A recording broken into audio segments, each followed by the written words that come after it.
Ja tuvojas valstī noteiktais pensijas vecums un ir uzkrāti līdzekļi otrajā pensiju līmenī, svarīgi ir pieteikties mūža pensijas apdrošināšanai. Kādi ir galvenie iegūmi un kā pieteikties, to uzzinās nākamajās minūtēs. Visu mūžu cilvēks tātad ir krājis otrajā pensiju līmenī uzkrājumu.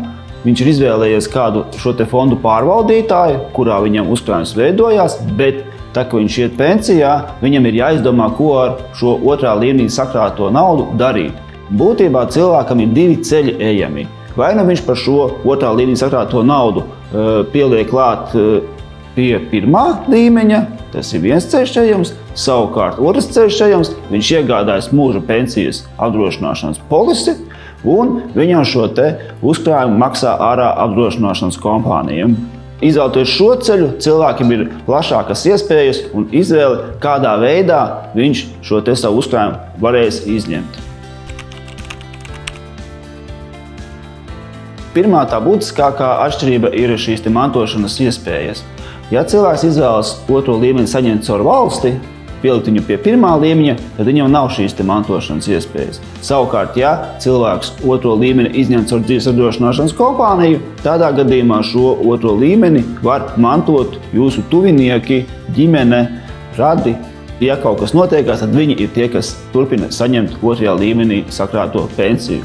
Otra būtiskākā atšķirība ir tāda, ka, ja izvēlas caur valsti izņemt otro līmeni, tad viņš ir regulārs ikmēneša maksājums, piemaksa pie pirmā līmeņa, pie kura cilvēks visbiežāk pierod, pirmo, otro mēnesi viņš jūt, pēc tam viņš vairs nejūt šo te otrā līmeņa piemaksu. Savukārt, ja izvēlas caur apdrošināšanas kompāniju izņemt otro līmeni, tad viņš var izvēlēties, cik regulāri viņš saņems. Vai nu tie būs ikmēneša maksājumi, pusgada vai gada maksājumi.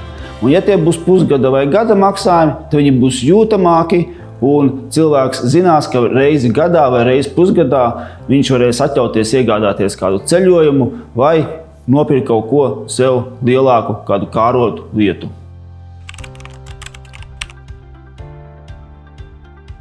Otro pensijas līmeni būtībā var sadalīt divos tādos posmos lielos.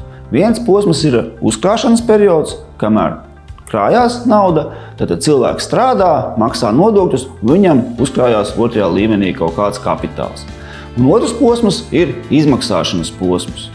Tas ir tas, kad viņš aiziet pensijā un viņu sāk izmaksāt. Tad valstī noteiktā mantošana attiecas tieši uz šo te uzkrāšanas posmu, kamēr cilvēks krāja pensiju otro līmenī. Savukārt, tā kā pienāk pensionēšanās vecums, tad tikai tādā gadījumā, ja viņš izvēlas šo te otro līmeni izņemt caur dzīves apdrošināšanas kompāniju, tad viņš var norādīt mantiniekus un šo te viņa uzkrāto naudu, ja nu gadījumā kas notiekās, turpinās saņemt viņa tuvinieki, bērni, radinieki. Ja izvēlēsieties otrajā pensiju līmenī sakrātos naudas līdzekļus izņemti pie Compensa Life, jūs saņemsiet vairāk nekā jums izmaksātu valsts. Piemēram, ja cilvēkam otrajā līmenī sakrājušies 9700 eiro, tad izņemot pie valsts šo te naudu, viņš saņems 46 eiro aptuveni. Savukārt, ja viņš izvēlas un saņem šo te otro līmeni pie mums Compensa Life, tad viņam tā ikmēneša izmaksa būs ap 51 eiro. Savukārt, biežāk klienti izvēlas taisni tādus lielākus maksājumus, vienreizējus maksājumus, tas ir gada vai pusgada maksājums, un šī konkrētā gadījumā tie jau būtu, ja tas būtu gada maksājums, tie jau būtu savi 600 eiro, kas ir tāda patīkamāka un jūtamāka naudas summa. Ir divi galvenie nosacījumi. Pirmām kārtām ir jābūt sasniegtam valstī noteiktam pensionēšanās vecumam, vai arī tie, kas iet priekšlaicīgā pensijā, tad tie arī var noformēt viņu. Un otrām kārtām, otrajā līmenī ir jābūt sakrātiem vismaz 2000 eiro. Ja šie abi nosacījumi izpildās, laipni aicināti Compensa Life sazināties ar mums.